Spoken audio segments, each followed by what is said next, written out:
Hello बच्चों, अब हम कर रहे हैं प्रश्नावली 13.4 का नौवां प्रश्न। नौवां प्रश्न है, एक लंब वृत्तीय बेलन r त्रिज्या वाले एक गोले को पूर्णतः घेरे हुए है। ज्ञात कीजिए गोले का पृष्ठीय क्षेत्रफल, बेलन का वक्र पृष्ठीय क्षेत्रफल और साथ में दोनों ही जो ये पहला और दूसरे भाग में जो पृष्ठीय क्षेत्रफल है गोले का और बेलन का, इनका अनुपात भी ज्ञात करना है आपने। तो वो बोलते हैं जो बेलन है, बेलन के अंदर ही एक त्रिज्या है, ठीक है, r त्रिज्या वाला एक ये वृत्त है और इसकी त्रिज्या कितनी है, r है, इसकी त्रिज्या r है, ठीक है। ये r त्रिज्या वाला एक गोला है और ये बेलन के अंदर है, ठीक है। तो हमने अब क्या करना है, गोले का पृष्ठीय क्षेत्रफल ज्ञात करना है। गोले की त्रिज्या हम लिख लेते हैं, गोले की त्रिज्या पहला भाग कर रहे हैं हम, गोले की त्रिज्या, गोले की त्रिज्या दी हुई हमें आर ही दी हुई है। तो गोले का पृष्ठीय क्षेत्रफल क्या आ जाएगा, गोले का पृष्ठीय क्षेत्रफल क्या होता है, पृष्ठीय क्षेत्रफल सूत्र क्या होता है, 4 पाई r स्क्वायर है। तो अगर हम इसमें r ही डालेंगे तो यही आएगा ना, 4 पाई r स्क्वायर यही आएगा, गोले का पृष्ठीय क्षेत्रफल r का यही आएगा। अब दूसरा भाग बच्चों, बेलन का वक्र पृष्ठीय क्षेत्रफल।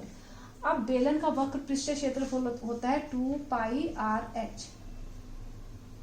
हमें इसमें r भी चाहिए और h भी चाहिए। अब देखो बच्चों, गोले का जो भाई बेलन की त्रिज्या कितनी होगी, जितना देखो यहाँ से यहाँ तक r है, तो यहाँ से यहाँ तक भी बेलन की त्रिज्या भी r ही होगी, ठीक है। r तो हमें पता चल गया बेलन का कितना है, r है, जितना इस गोले की त्रिज्या है उतने ही इस बेलन का r भी है, त्रिज्या भी है।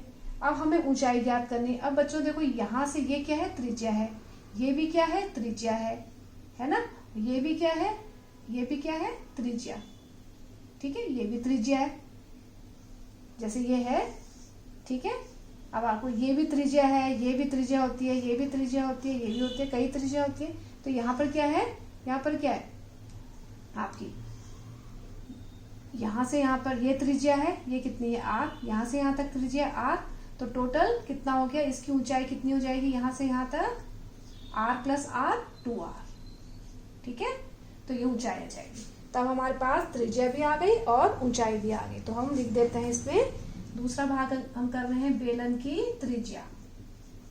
बेलन की त्रिज्या कितनी है, r, बेलन की त्रिज्या r कितनी है, r ही है, ठीक है।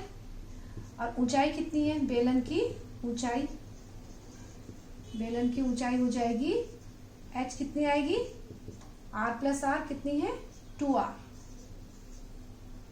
बेलन की ऊंचाई 2r आ गई।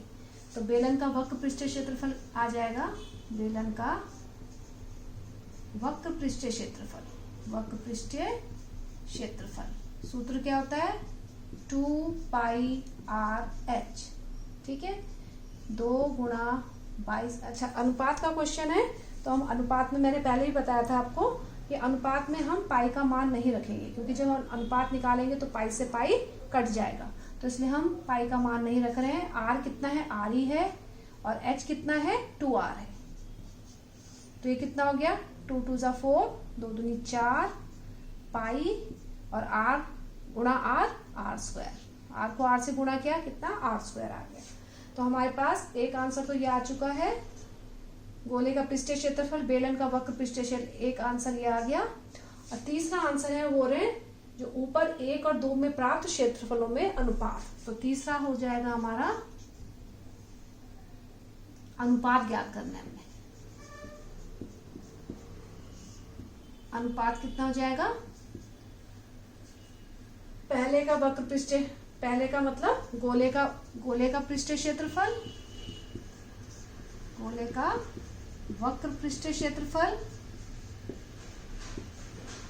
बटे बेलन का वक्र पृष्ठीय क्षेत्रफल, बेलन का वक्र पृष्ठीय क्षेत्रफल में हमने अनुपात ज्ञात करना है। पृष्ठीय क्षेत्रफल गोले का कितना है, 4 पाई r स्क्वायर बटे बेलन का कितना है 4 पाई r²। इसका भी वही है, दोनों कट गए, सब कट गया ये, तो सब कट गया मतलब 1 ठीक है।